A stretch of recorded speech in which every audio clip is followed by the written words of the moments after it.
हे दोस्तों, अभी मैं आपसे एक क्वेश्चन पूछता हूँ, एकदम सच्चे दिल से जवाब देना, ठीक है?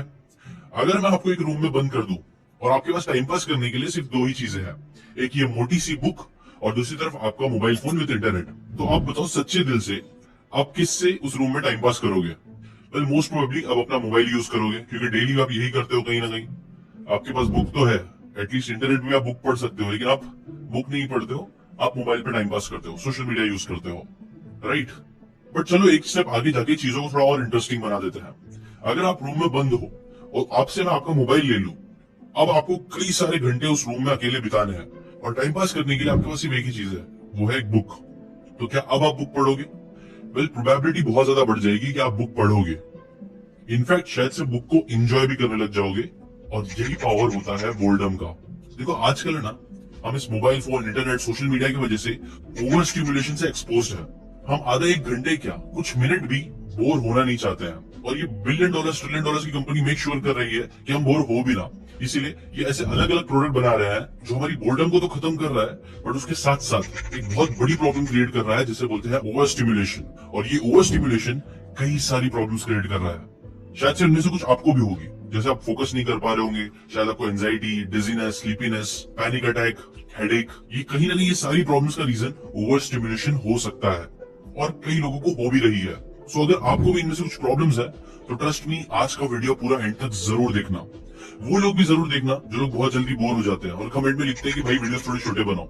आप लोगों के लिए तो बहुत ज्यादा इंपॉर्टेंट है। बहुत ज्यादा चांसेस है कि ये वीडियो आपकी लाइफ को कंप्लीटली चेंज कर दे। अब देखो, मुझे याद है, मैं 90s का किड हूँ, तो एक टाइम था जब मैं टीवी पे शोज देखता था ना। वो शो जो आधे घंटे के शोज होते थे, उसमें से सिर्फ 10 मिनट शो आता था और 20 मिनट एड्स चलते थे। बट फिर भी मैं उन शोज को बहुत ज्यादा एंजॉय करता था। मेरे पास ऑप्शन नहीं थे, बट उन बोरिंग एड्स को भी देखता था, जिसकी वजह से वो जो 10-15 मिनट का शो था ना, वो मुझे बहुत ज्यादा पसंद आता था। ऑन द अदर हैंड, जैसे जैसे टाइम आगे बीतता गया, इंटरनेट आ गया, हमारे पास इतने सारे ऑप्शंस आ गए टाइम पास करने के लिए, तब मैंने देखा कि 10-10 मिनट, 15-15 मिनट के जो यूट्यूब के वीडियोस होते थे, वो भी बहुत ज्यादा डोपामिन रिलीज देते थे, बहुत मजा आता था। बट अब ऐसा टाइम आ गया है कि लोग 1-1 मिनट के वीडियोस बना रहे हैं, कुछ कुछ सेकंड के वीडियोस बना रहे हैं, और एक वीडियो में 2 वीडियो चल रहा है, मतलब ऊपर कुछ और चल रहा है, नीचे कुछ और चल रहा है। इतना ज्यादा ओवर स्टिमुलेशन हो रहा है, और ये सारा ओवर स्टिमुलेशन अगेन बहुत सारी प्रॉब्लम्स क्रिएट कर रहा है। सो आज का वीडियो आपके लिए बहुत ज्यादा काम का होगा, क्योंकि मैं आपकी इन प्रॉब्लम्स के सोल्यूशन इस वीडियो में देने वाला हूँ, एक बहुत इंटरेस्टिंग स्टोरी बता के। वैसे मैं इतना यूजुअली रिक्वेस्ट नहीं करता हूँ, बट आज के वीडियो के लिए मैं आपको रिक्वेस्ट करूंगा कि प्लीज एंड तक देखना। It will be truly life changing. Now let's start with the story.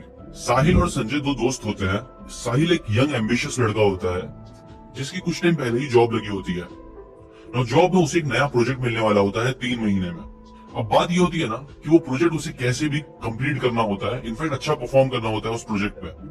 Because अगर वो ये चीज कर देगा तो उसे प्रमोशन मिल जाएगा, बट अगर वो ये चीज नहीं कर पाता है तो उसकी जॉब भी जा सकती है, वही जॉब जो उसे बहुत ज्यादा मेहनत करने के बाद मिली होती है।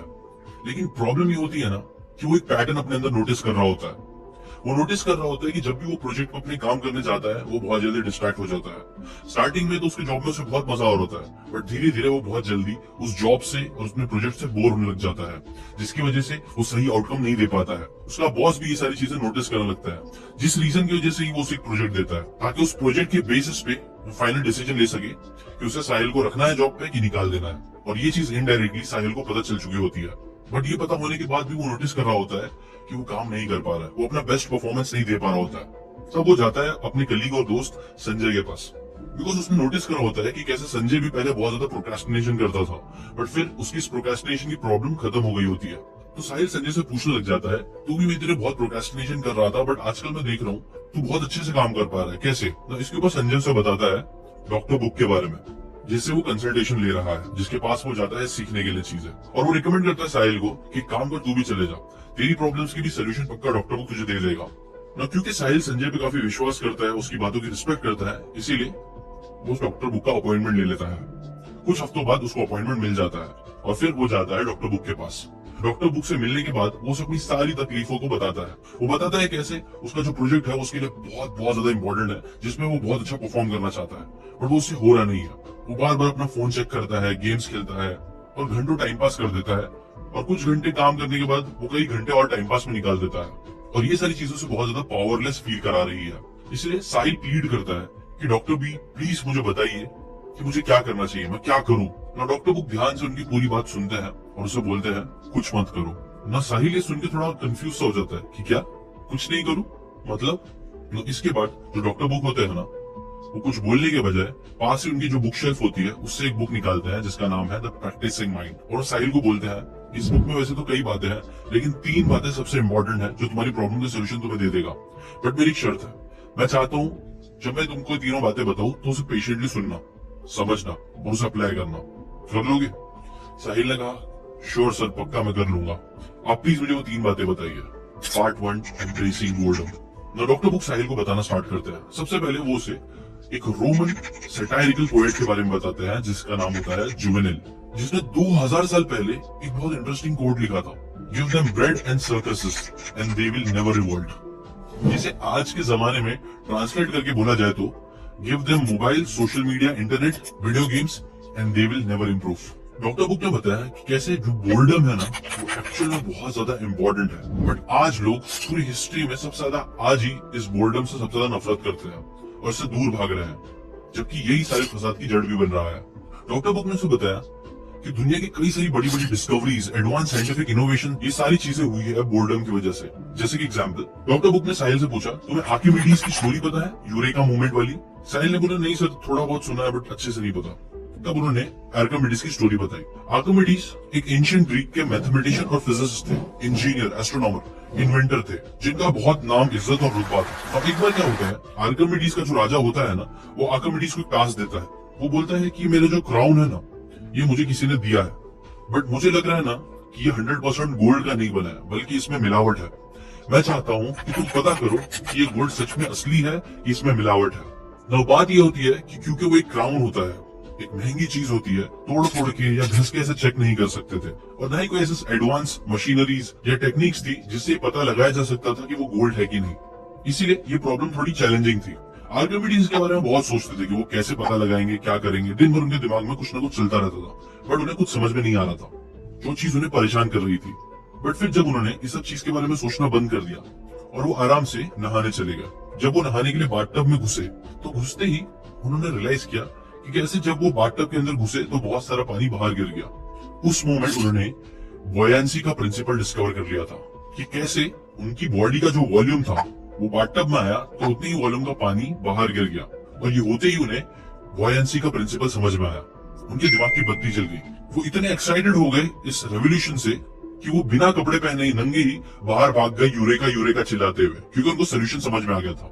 सोल्यूशन बेसिकली ये था ना कि वो क्या करेंगे, एक बर्तन में पानी पूरा भर के रखेंगे और क्राउन को डालेंगे, जितना भी पानी बाहर गिरेगा उसे मेजर करेंगे और प्योर गोल्ड का एक और टुकड़ा लेंगे सेम वेट का, और उसे भी सिमिलर प्रोसेस में करेंगे, जिससे उन्हें समझ में आ जाएगा कि अगर मिलावट है तो पानी कम ज्यादा गिरेगा, क्योंकि हर चीज की डेंसिटी अलग होती है।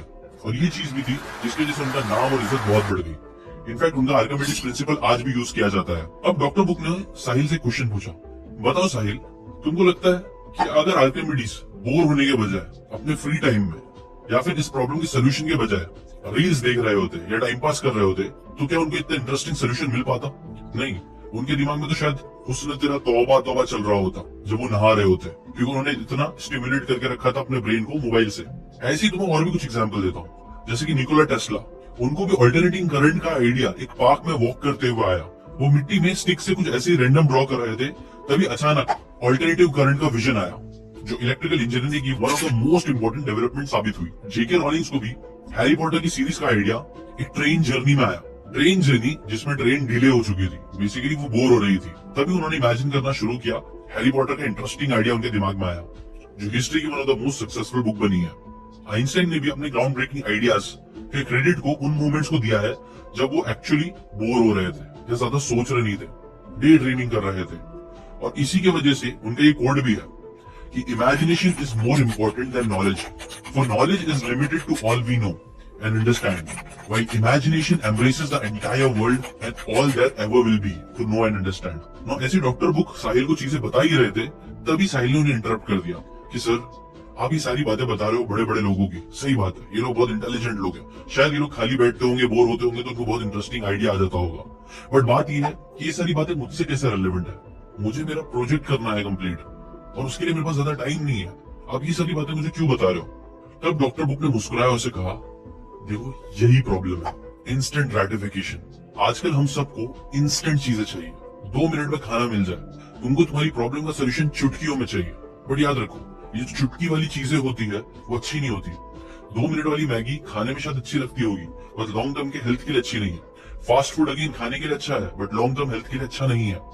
पेशेंस सबसे इंपॉर्टेंट चीज है जो तुम लैक कर रहे हो, और वही मैं तुम्हें सिखाने की कोशिश कर रहा हूँ। बट उसके लिए तुम्हें पेशेंस से सुनना होगा ना। साहिल अभी भी थोड़ा अनकन्विंस लग रहा था।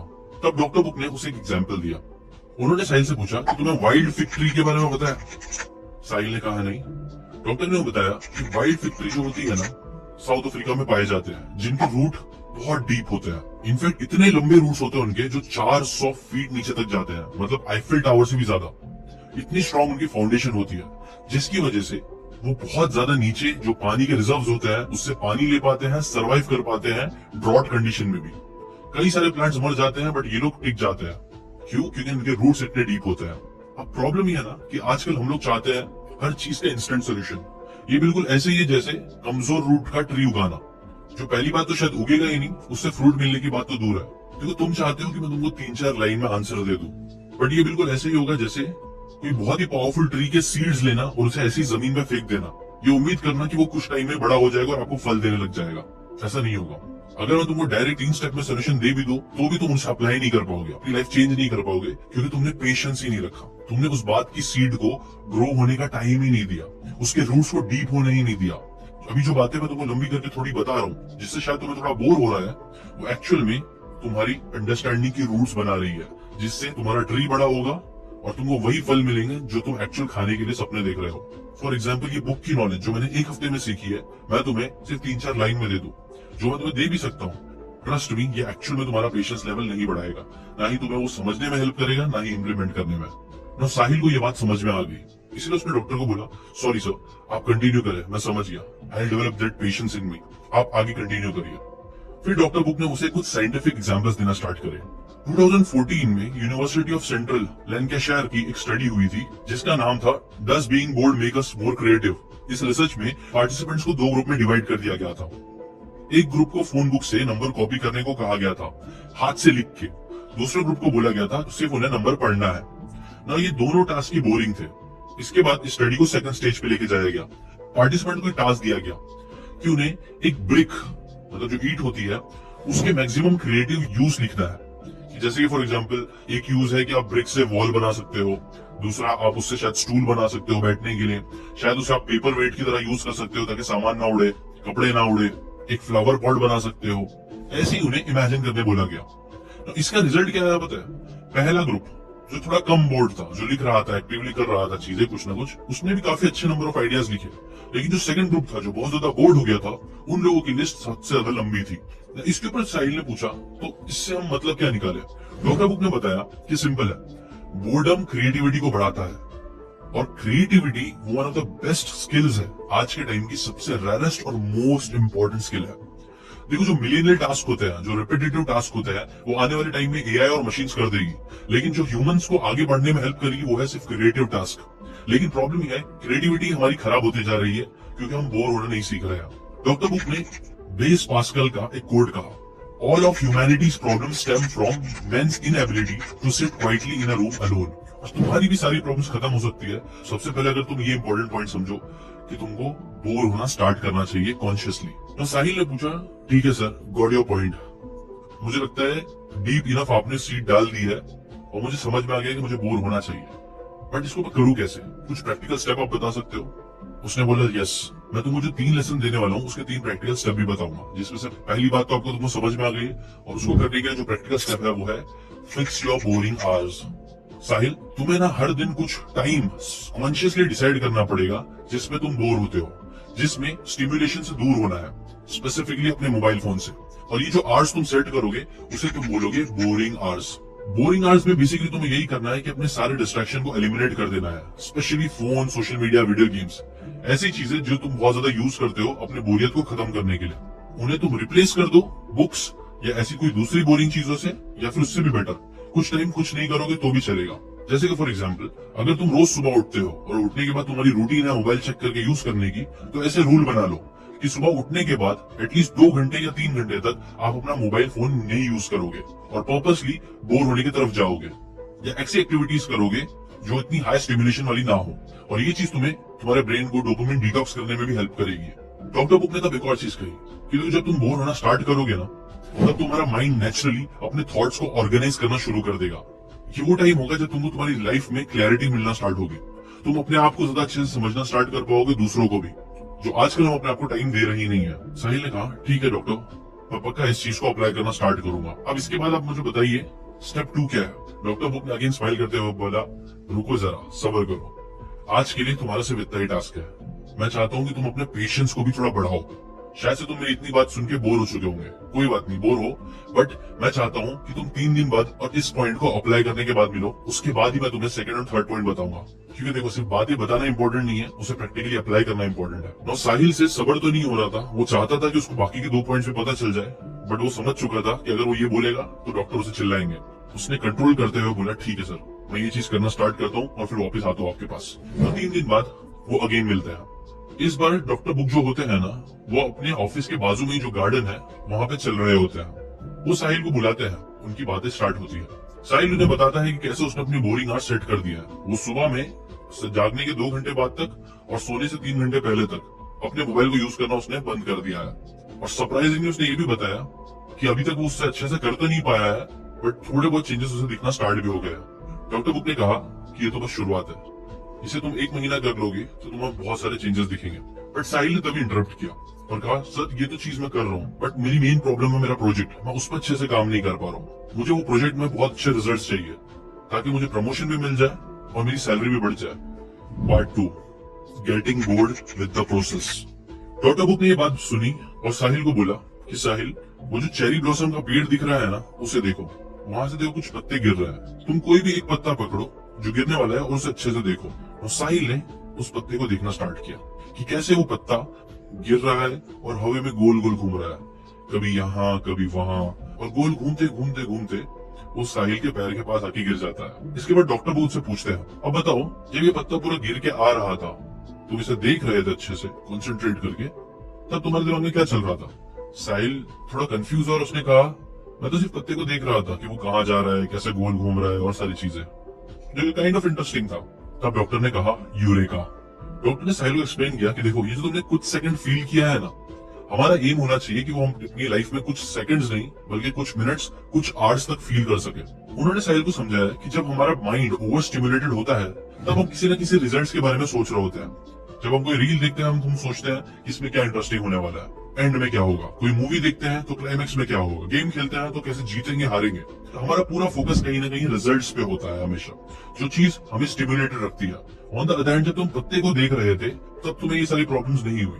अच्छा सर, एक और क्वेश्चन है, अगर मैं तुमको बोलता कि साहिल पत्ते को देखो और अपना पूरा दिमाग लगाओ, पूरा फोकस करो कि कैसे भी वो पत्ता तुम्हारे पैर में आके गिर जाए, क्योंकि अगर वो तुम्हारे पैर के पास आके गिर गया ना, तो मैं तुमको 1 लाख रुपए दूंगा। अगर मैंने उस टास्क को देते हुए उसके साथ रिजल्ट अटैच कर दिए होते, तब शायद से वो टाइम जो तुम एंजॉय कर रहे थे पत्ता गिरते वक्त, उसमें तुम स्ट्रेस में आ गए होते कि यार ये पत्ता मेरे पैर के पास गिरेगा नहीं गिरेगा, और नहीं गिरा होता तो तुम्हें बहुत बुरा लगता कि तुम्हारे 1 लाख की लॉस हो गया। ये सब हो रहा होता क्योंकि तुमने रिजल्ट से अपने प्रोसेस को अटैच कर दिया होता। मैक्सिमम लोग यही गलती करते हैं और कहीं ना कहीं तुम भी यही गलती कर रहे हो। डॉक्टर ने बताया कि कैसे कई बार अपनी एनर्जी वहां पे खर्च कर देते हैं जहां पे हमारा कंट्रोल नहीं होता है, यानी फ्यूचर पे, दूसरे लोगों पे, जबकि हमें फोकस करना चाहिए सिर्फ उस चीजों पे जो हम कंट्रोल कर सकते हैं, यानी हमारे प्रोसेस पे, जैसे पत्तों को देखना, या फिर अगर तुम्हारा प्रोजेक्ट है तो तुम्हारे प्रोजेक्ट पे काम करना। कई बार जब बच्चे पढ़ाई करते हैं तो वो ये सोच के पढ़ाई करते हैं कि उनको अच्छे मार्क्स आएंगे, अगर वो क्वेश्चंस पे फोकस करें और जेन्युइनली सिर्फ क्वेश्चन के आंसर्स पे फोकस करने की कोशिश करें कि क्वेश्चन का आंसर कैसे आएगा और इसका आंसर ऐसा क्यों है, इंटरेस्ट लेके सिर्फ प्रोसेस पे फोकस करेंगे, तो ऑटोमेटिकली उनको आंसर्स याद होते जाएंगे और ऑटोमेटिकली उनके रिजल्ट भी अच्छे आएंगे। जबकि होता इसका उल्टा है। तो साहिल ने कहा कि सर, ये वाली बात तो मैंने कई बार सुनी है कि हमें प्रोसेस पे फोकस करना चाहिए, रिजल्ट्स पे नहीं, बट ये करना काफी मुश्किल होता है, हमें करना कैसे चाहिए? तब डॉक्टर बुक ने उसी बुक में से जो पिछली बार उन्होंने निकाली थी उसका एक एग्जाम्पल दिया। उन्होंने बताया कि कैसे इस बुक के जो ऑथर है ना, वो एक जापानीज पियानो फैक्ट्री में एक बार गए थे। वहां उन्होंने एक क्राफ्ट्समैन को देखा, क्राफ्ट्समैन जो आयरन की प्लेट्स बनाता था पियानो के लिए।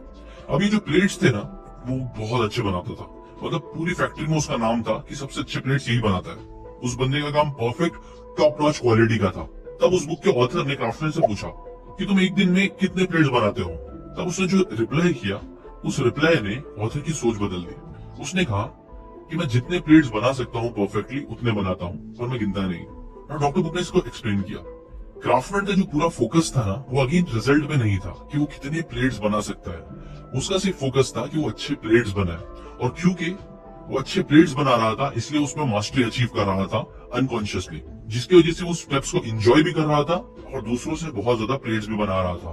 तो साहिल ने रिपीट करते हुए बोला, मतलब क्राफ्टमैन अपने काम में इसलिए मास्टर था क्योंकि उसने कभी रिजल्ट के बारे में नहीं सोचा, बस अपने प्रोसेस में फोकस करो, राइट? बट सर ये तो आपने अगेन एग्जाम्पल ही दे दिया, इसको मैं प्रैक्टिकली अप्लाई कैसे करूं?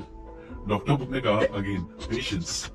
अब मैं देता हूं तुम्हें सेकंड एक्शनेबल स्टेप, जो है प्रैक्टिस माइंडफुल सिंगल टास्किंग। इसे करने का टास्क सिंपल सा है। जब भी कोई भी एक काम कर रहे हो तो पूरी तरीके से सिर्फ उस काम के बारे में सोचो और पूरा फोकस बस उस पर रखो, दूसरी चीज के बारे में सोचे। ये चीज सिंपल है बट ये करना मुश्किल है, इसलिए इसे बोलते हैं प्रैक्टिस माइंडफुल सिंगल टास्किंग। तो प्रैक्टिकली बताओ, तुमको अपना प्रोजेक्ट अच्छे से करना है, लेकिन अब तुम प्रोजेक्ट अच्छा होगा, उससे तुमको प्रमोशन मिलेगा, वो सारी चीजें सोचना बंद कर दो। सिर्फ वो प्रोजेक्ट तुम्हें क्यों पसंद है इस चीज के बारे में सोचना स्टार्ट करो। किस इंटरेस्टिंग तरीके से वो प्रोजेक्ट को तुम कंप्लीट कर सकते हो, उस प्रोजेक्ट को करने का तुम्हारा इंटेंशन क्या है। और वो इंटेंशन पैसा और प्रमोशन नहीं होना चाहिए, इंटेंशन कुछ और होना चाहिए। जैसे कि कैसे तुम कंपनी को उस प्रोजेक्ट के थ्रू और पैसे कमाने में हेल्प कर सकते हो, या उस प्रोजेक्ट से कैसे तुम अपने सॉफ्टवेयर को उसको कैसे और लाइट बना सकते हो, या फिर उसके और यूज केसेस बढ़ा सकते हो। सारी डिस्ट्रैक्शन हटा दो, सारे कंडीशन हटा दो, सिर्फ प्रोजेक्ट में घुस जाओ, उस प्रोजेक्ट के अंदर की ब्यूटी को समझने की कोशिश करो और सिर्फ वही टास्क करते रहो डेली, बिना इस चीज की जरा भी फिक्र करे कि प्रोजेक्ट अच्छा जाएगा कि नहीं। नाउ अगेन ये चीज करना थोड़ी मुश्किल होगी, बट अगर तुम एक चीज क्रैक कर लेते हो तो पक्का तुम अपने प्रोसेस को पूरा एंजॉय भी करोगे और अच्छे रिजल्ट्स भी क्रिएट करोगे। बट अगेन ये चीज प्रैक्टिस करने के लिए भी एक तरीका है जो मैं तुम्हें थर्ड लेसन में बताऊंगा, बट अगेन वो अभी नहीं बताऊंगा, पहले तुम सिर्फ इसकी जाके प्रैक्टिस करो। और साहिल थोड़ा कंफ्यूज तो था, बट उसने डॉक्टर पे थोड़ा विश्वास रखा और वो चले गया इसी चीज को प्रैक्टिस करने के लिए। अब वो प्रोजेक्ट पे प्रेशर नहीं ले रहा था, प्रोजेक्ट के बारे में दिल से रिसर्च करना स्टार्ट कर दी कि कैसे उसको अच्छा बना सकता है, कैसे वो कंपनी की हेल्प कर सकता है अपने प्रोजेक्ट से। ये करने के बाद 3 दिन बाद वो वापस से डॉक्टर से मिला। Unlocking the practising mind. जैसे ही डॉक्टर ने साहिल को देखा, उन्होंने उससे क्वेश्चन पूछा, क्या तुम माइकल फेल्प्स को जानते हो? साहिल ने कहा हाँ, वही ना जो दुनिया के one of the best swimmers है, जिनके पास बहुत सारे गोल्ड मेडल्स हैं ओलंपिक के। डॉक्टर ने कहा राइट। तुम्हें पता है फेल्प्स का जो सक्सेस है ना, वो सिर्फ उनके नेचुरल टैलेंट की वजह से नहीं है, उनकी बहुत अच्छी बॉडी, ये सारी चीजों की वजह से नहीं है, बल्कि उनकी सक्सेस का राज है उनका इंटेंस ट्रेनिंग रूटीन। वो हर रोज प्रैक्टिस करता है, हॉलीडेज पर भी और कभी कभी दिन में 2 बार भी। हर वीक में 80 किलोमीटर तक स्विम करता है वो बंदा। एक सेशन में हजारों स्ट्रोक्स मारता है विद फोकस एंड प्रिसिशन। अब ये रूटीन इतनी बोरिंग और रेपिटेटिव है ना कि 99.999% लोग ये चीज कभी नहीं करेंगे, और ये चीज माइकल फेल्प्स जानता है, इसीलिए वो और करता है। वो रिपीट करते रहते हैं उस बोरिंग चीज को, हर स्ट्रोक को, हर लैप को, अपनी टेक्निक्स को परफेक्ट करते हुए, एंड्योरेंस बिल्ड करते हुए, मेंटल टफनेस डेवलप करते हुए। जो रीजन ही है कि कई बार, जैसे कि फॉर एग्जांपल 2008 के बीजिंग ओलंपिक्स में वो जब जीते थे तो उनका जो डिफरेंस था ना जीतने का, वो फ्रैक्शन ऑफ अ सेकंड का था। बट वो फ्रैक्शन ऑफ अ सेकंड उस बंदे को मिले कैसे? Years and years of disciplined repetitive practice की वजह से, बोर होने की वजह से, boring task again and again करने की वजह से। डॉक्टर ने कहा उस बुक में बताया गया है कैसे अपने प्रैक्टिसिंग माइंड को अनलॉक करने के लिए आपको रेपिटेशन को अपना दोस्त बनाना होगा, बार बार चीजों को रिपीट करना। डॉक्टर बुक ने मुस्कुराते हुए कहा कि कई बार जब मैं अपने पेशेंट्स को बोलता हूँ, लोगों को बोलता हूँ, कोई सोल्यूशन देता हूँ, तो वो लोग के मुंह पे मैं डिसअपॉइंटमेंट दे सकता हूँ, क्योंकि वो मुझसे एक्सपेक्ट कर रहे होते हैं कि डॉक्टर उन्हें कोई ऐसी नई इंटरेस्टिंग बातें बताएंगे जो सुनकर उनको मजा आ जाएगा। लेकिन जब मैं उनको वही पुरानी बातें बताता हूँ, वो रेपिटेटिव बातें बताता हूँ, तो वो सैड हो जाते हैं।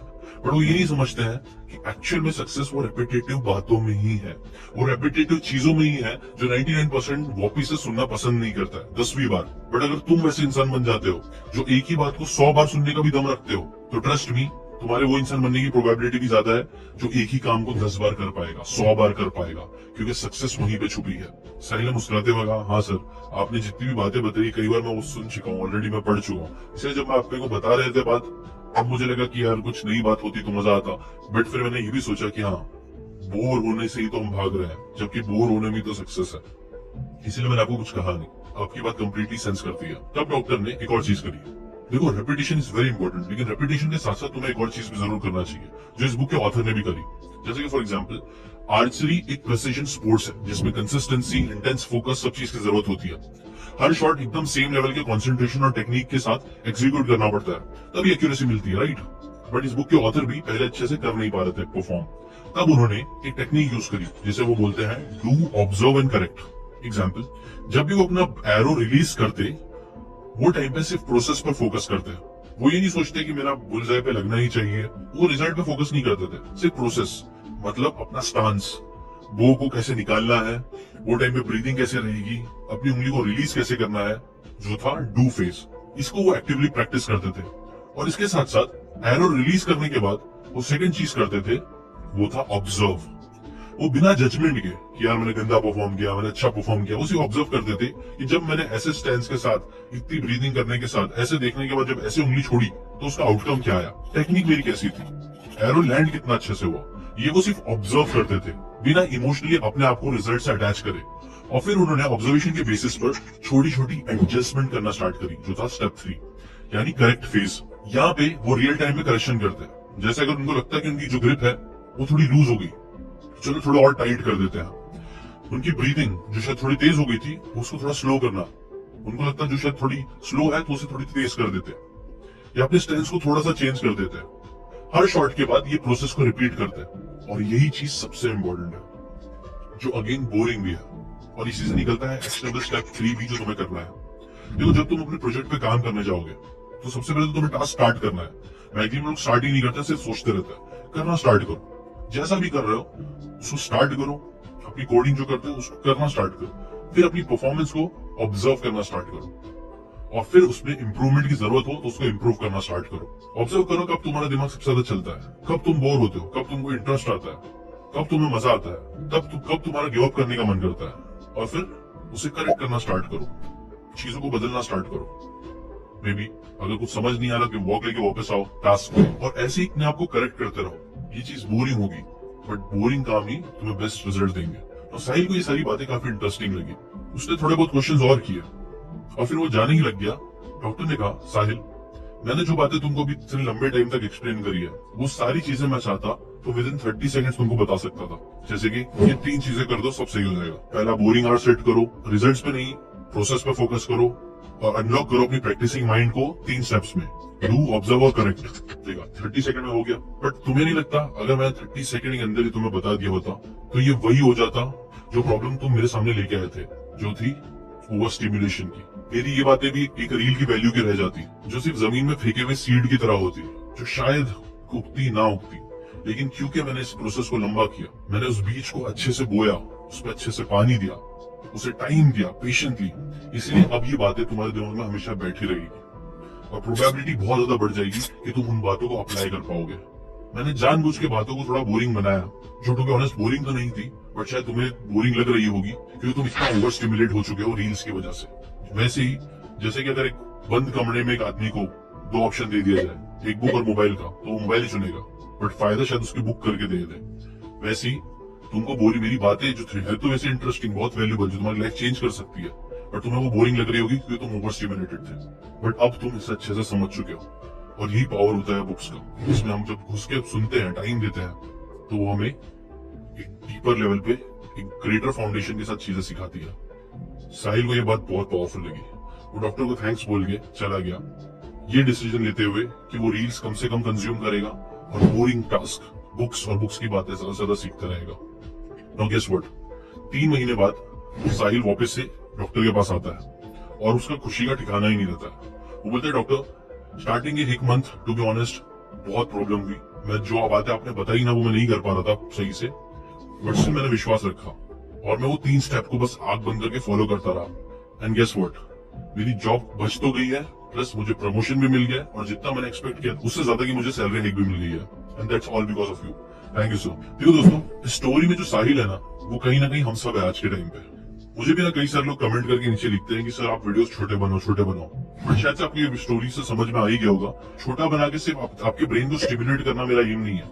मेरा एम ये है कि मैं आपको जानबूझ के थोड़ा बोर भी फील कराऊं, जानबूझ के आपको बातों को थोड़ा खींचूं भी, ताकि वो बात आपके दिमाग को समझ में आए कि इंपॉर्टेंट है, ताकि आप उसे अप्लाई कर सको। मेरा एम सिर्फ व्यूज पाना नहीं है, अगर व्यूज होता तो सिर्फ मैं शॉर्ट्स पे फोकस कर रहा होता। मेरा एम है कि एक्चुअल में मैं आप लोग को बुक की अमेजिंग बातें सिखाऊं डीपर लेवल पे, जो बातें एक्चुअल में आपकी लाइफ बदले। अगर आप मेरे इस विजन पे भरोसा रखते हो, अगर आपको इस बात में जरा भी सेंस लगता है, तो चैनल को सब्सक्राइब जरूर कर लेना और थोड़ा बोर होने के लिए भी जरूर रेडी रहना।